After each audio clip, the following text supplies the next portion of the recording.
क्या है example of something काफी इंपॉर्टेंट है। इसमें हमने ग्रेटेस्ट इंटीजर की बात कर रहे हैं तो 1.2 लोगे तो 1 आएगा, 1.9 लोगे तो 1 आएगा और माइनस के 1.1 लोगे तो माइनस के 2 आएगा। एक कम कर देते हैं। हाँ भाई क्या नाम है अतुल, माइनस के 2.2 लेगा, बता आंसर क्या आएगा इसका। माइनस के 2.2 का आंसर क्या आएगा, माइनस के 3 आएगा। क्या कर रहे हैं इसमें एक ऐड कर दो माइनस के, जैसे माइनस के 1 में माइनस के 1 ऐड कर दो माइनस के 2, और माइनस के वो लिखते ही नहीं है इसमें, डेसिमल के आएगा नहीं लिखते हैं। ना ना ना सही ध्यान दो, ये समझ में आया। अगर मैं लिखूं x बिलोंग टू 2,3 तो क्या आएगा, 2 आएगा। अब इतना तो पता चल गया, अब मैं आगे तक कहां तक लिखूं, ऐसे चलते रहो कहां तक लिखवाऊं मुझसे। 3,4 तो क्या आएगा यहाँ पे, 3 आएगा। ऐसे निगेटिव में लिखना चाहें हम, अगर मैं निगेटिव में लिखूं ऐसे चलता रहेगा ये भी, है ना। अगर मैं आपसे निगेटिव में बोलूं जैसे कि x बिलोंग टू 0,0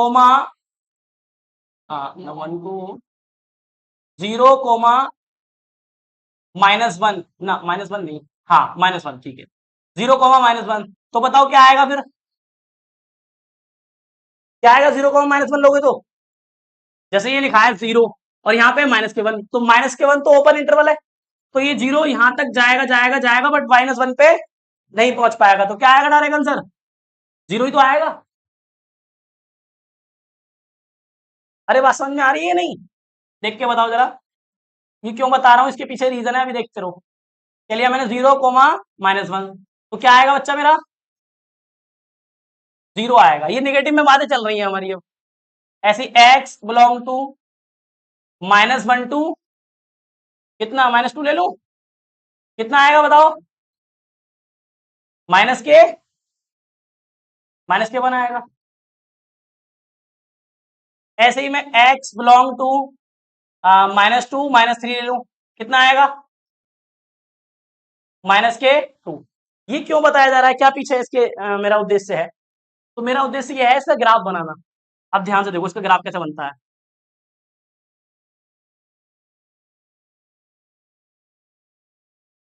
ये है हमारा पॉइंट, ठीक है।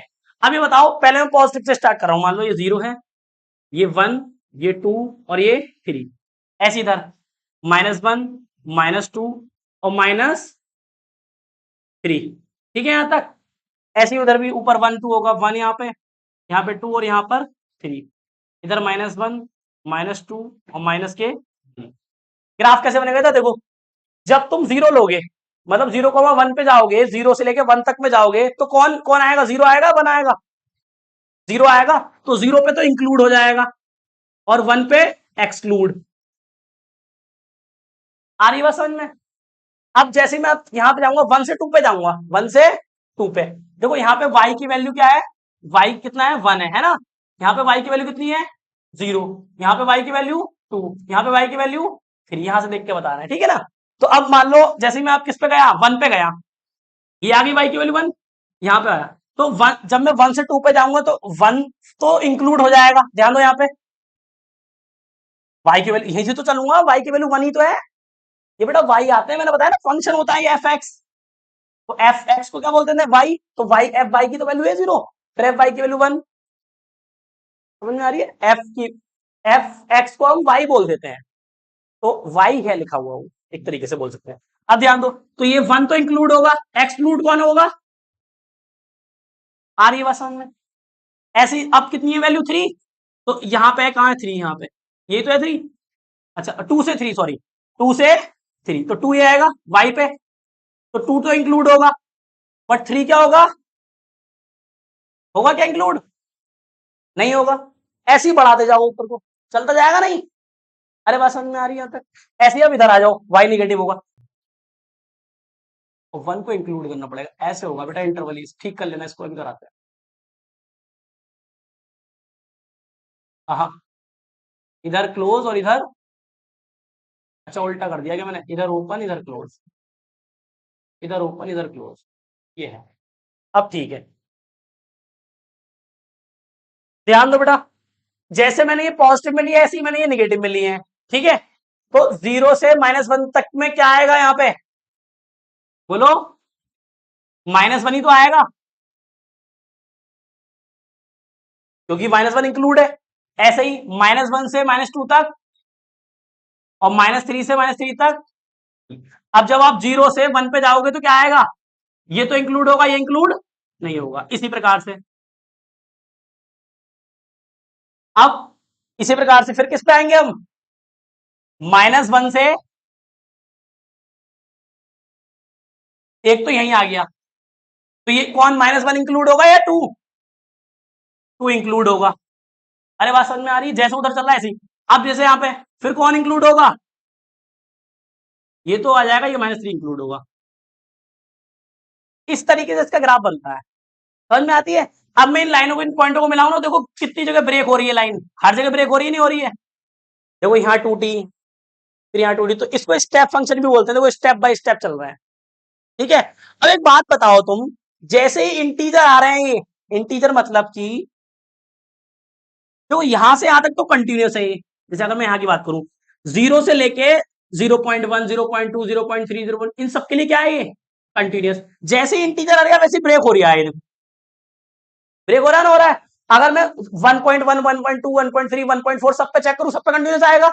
जैसे ही कोई इंटीजर आएगा वैसे ब्रेक हो रहा है, हो रहा नहीं हो रहा है। तो इसका मतलब ये इंटीजर पे तो डिसकंटिन्यूस है, इंटीजर पे क्या है ये, डिसकंटिन्यूस ही तो है, क्योंकि जैसे 2 पे आ रहा है ब्रेक हो गया, 3 पे आ गया ब्रेक हो गया। इंटीजर का मतलब समझते हैं, जो विदाउट डेसिमल वाले नंबर होते हैं, जैसे 2, 3, 4 इस टाइप के नंबर, इन पे तो डिसकंटिन्यूस आ रहा है, ग्राफ में देख के पता चल रहा है मुझे। और जो बाकी नंबर बचे, इंटीजर को हटा के क्या रियल नंबर समझ लो, चलो रियल नंबर में से इंटीजर अलग कर दो और रियल नंबर अलग कर लो, ठीक है। बाकी नंबर जो बचे इंटीजर निकालने के बाद, उन पे कैसा आ रहा है ये, कंटिन्यूस आ रहा है, आ रहा नहीं आ रहा। तो अब ये तो मैंने ग्राफिकल बात करी है आपसे। अब मैं बात करता हूँ, इस क्वेश्चन को एग्जाम में करना है तो क्या ग्राफ बनाना है, ग्राफ की जरूरत नहीं है, ये मैंने समझाने के लिए बनाया कि हो क्या रहा है एक्चुअली। अब मैं यहाँ पे दो केस लेके चलूंगा, कौन कौन से, एक तो इंटीजर वाला और एक जो इंटीजर नहीं है वो वाला केस, ठीक है। दो केस लेके चलेंगे, तो यहाँ पे लिख दो केस फर्स्ट, केस फर्स्ट। सी लेट सी एनी इंटीजर। सी क्या है बेटा, कोई भी इंटीजर है। इंटीजर मतलब 1 हो सकता है, 2 हो सकता है, 3 हो सकता है, 4 हो सकता है, ऐसा नंबर है। तो मैं देखना चाह रहा हूं फंक्शन की क्या वैल्यू आएगी, जरा देखो, एफ एक्स इक्वल टू, यही तो है फंक्शन हमारा, हेलो, ये फंक्शन है हमारा। तो अब मैं x की जगह x की वैल्यू क्या ले रखी है मैंने, कोई इंटीजर सी। सी क्या है, किसको बिलोंग कर रहा है, इंटीजर को। इंटीजर क्या होते हैं, 1, 2, 3, 4 इस टाइप के नंबर, सही है। और नेगेटिव में भी -1, -2, -3 इस टाइप के नंबर। तो अब ये बताओ, एफ एक्स रखोगे तुम तो सी रखूंगा तो आंसर क्या आएगा ग्रेटेस्ट इंटीजर का, बताओ भाई अक्षय कुमार, इसकी वैल्यू बताओ क्या आएगी बाहर, सी आएगी। 1 रखोगे 1 मिलेगा, 2 रखोगे 2 मिलेगा। आ रही बात समझ में, कोई दिक्कत इसमें। अब लेफ्ट हैंड लिमिट चेक करो, तो limit h tending to 0, function यही तो है हमारा। लिमिट क्या होती है, सी माइनस एच, तो सी माइनस एच। तो बताएगा कोई बच्चा आंसर क्या आता है, मैंने रिमार्क में लिखवाया भी था आपको, लेफ्ट हैंड लिमिट का लिखवाया था रिमार्क में। मैंने कि बार बार पूछूंगा मैं तुमसे, भूल जाते हो तो उसको लिख लो कहीं पे, बताओ। -1, सी माइनस, एक कम आता है ना। अब मैं इसको जनरल लिख दे रहा हूं, 1 की जगह कुछ भी हो सकता है, मैंने ए लिख लिया, कोई दिक्कत है क्या, ए की वैल्यू 1 भी हो सकती है, 2 भी हो सकती है, कुछ भी हो सकती है in general.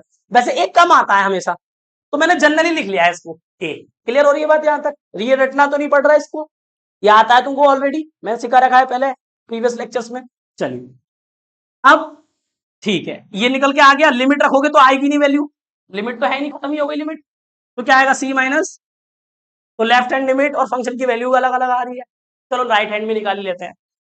Right hand limit तो क्या आएगी बताओ, एक्स प्लस सी प्लस ए। तो जब लिमिट रखोगे, लिमिट एच टेंडिंग टू 0 है ना, और कितना आएगा यहाँ पे बोलो, सी प्लस एच। हाँ सही है ना, किस पे चेक कर रहे थे बेटा हम, हाँ एच आएगा ना, यहाँ पे एच लिख देना, सी प्लस एच। तो बताओ इसकी वैल्यू क्या आएगी भाई, बताओ। सी आएगी खाली वैल्यू, क्योंकि प्लस वाले में 2.1 करोगे तो 2 ही आएगा। आ रही बात समझ में नहीं, तो ये तो सी आ गई। तो बताओ कंटिन्यूस आया डिसकंटिन्यूस आया, डिसकंटिन्यूस हो गया। ये फर्स्ट हो गई, और लेफ्ट हैंड लिमिट क्या आई, ये सेकंड हो गई, और ये थर्ड हो गई। तो from equation first second and third से क्या पता चल गया? Left hand limit not equal to right hand limit और नॉट इक्वल टू फंक्शन पे वैल्यू, तीनों अलग आ रहे हैं। किसके लिए नॉट कंटिन्यूस हुआ है? इंटीजर्स के लिए। तो लिख देंगे so function is not continuous for all integer, so F x is discontinuous at every integer point. ठीक है, एफ इज डिसकंटिन्यूस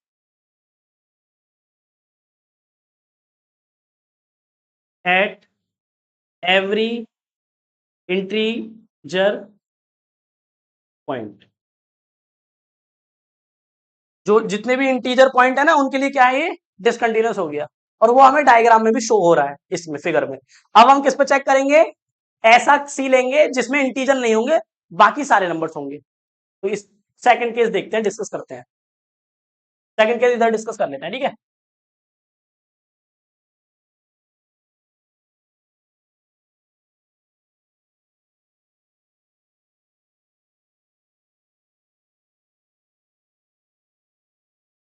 हेलो। तो केस मैंने सेकंड ऐसा ले लिया, let C any real number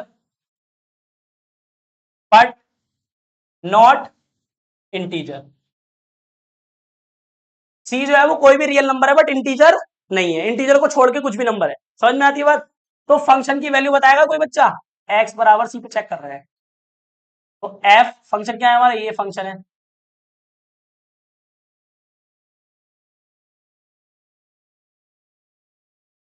C रखो इसके अंदर। हेलो, सी यहां रखो सी। कौन बताएगा इसकी वैल्यू क्या आएगी? बताओ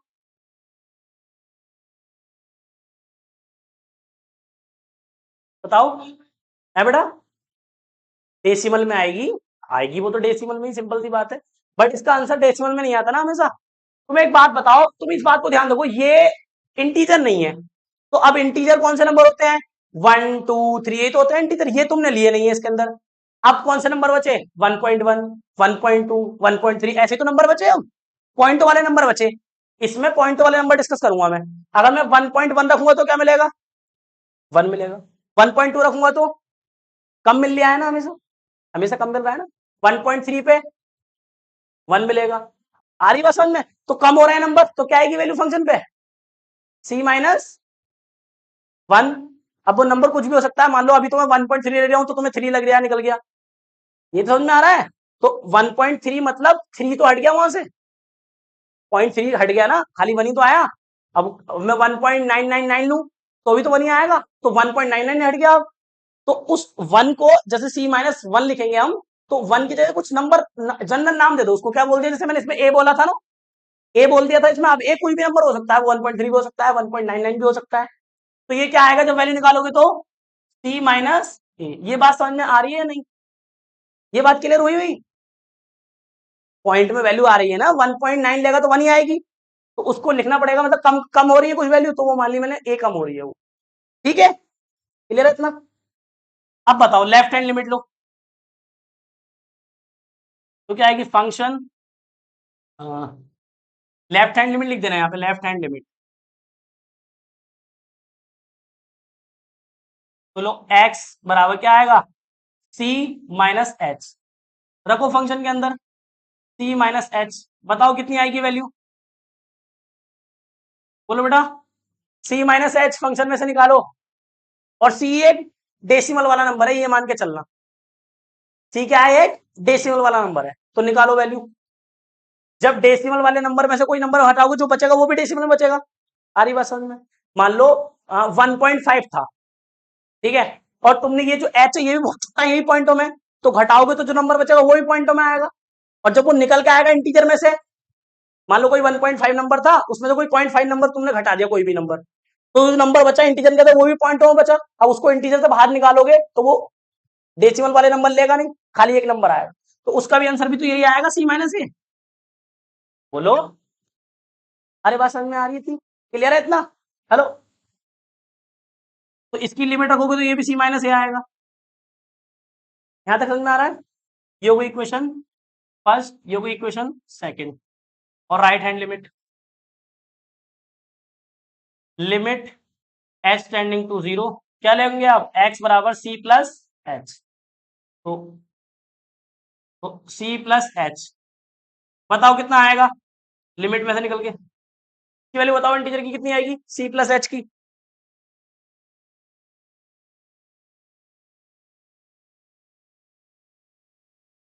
ये जो सी है ये 1.1 मान लो, मान लिया, सी क्या है 1.1 है ना, और तुम्हारा एच जो है वो 0.1 है, 0.1 है, तो 1.1 में 0.1 जोड़ोगे तो पॉइंटों में ही तो आएगा नंबर, जो भी आएगा आएगा ना। अब वो इंटीजर से निकल के क्या आएगा, जो भी नंबर आएगा कम करके ही तो आएगा, मान लो 1.1 और 0.1 एच मान लो, चलो तो 1.1 और 0.1 कितना हो गया, 1.2 हो गया, और जब इंटीजर से बाहर निकालोगे तो खाली 1 ही आएगा, कम हो गया ना, हो गया, तो वो भी तो यही आएगा सी माइनस, आ रही बात समझ में नहीं, अरे क्लियर है, तो ये क्या है सी माइनस ए, तीनों की वैल्यू वही आई है, तो इसका मतलब कंटिन्यूस हो गया है। तो ये बात तो डायग्राम में भी बता रहे थे कि जो इंक्लूड है वहां से नॉट एक्सक्लूड तक जाओगे तो विदाउट इंटीजर वाले नंबर है, वहां तक तो कंटिन्यूस आ रहा था, देखो ध्यान से इधर, ये था, ये इंक्लूड था, ये एक्सक्लूड था, ऐसे फिर यहां से स्टार्ट हुआ था, ये इंक्लूड था, ये एक्सक्लूड था, ये जो नंबर आ रहे हैं ये सारे पॉइंट वाले नंबर ही तो है, यहाँ पे तो ग्राफ ना ब्रेक हो रहा, जैसे इंटीजर आ रहा है वैसे ब्रेक हो रहा है, तो मतलब जो इंटीजर नहीं होंगे उन सब पे कंटिन्यूस आ रहा है, और जो इंटीजर है उन पे डिसकंटिन्यूस आ रहा है, आ रही बात समझ में, तो ये बात थी from equation first second and third. तो क्या लिखेंगे हम, left hand limit, right hand limit, और फंक्शन पे वैल्यू कितनी थी C, so F is continuous at every real number but not integer, but not integer, आ रही है बात समझ में, तो ये क्वेश्चन हो गया आपका खत्म, ठीक है, आती बात समझ में, चलिए आज इतना ही, बाकी करेंगे हम।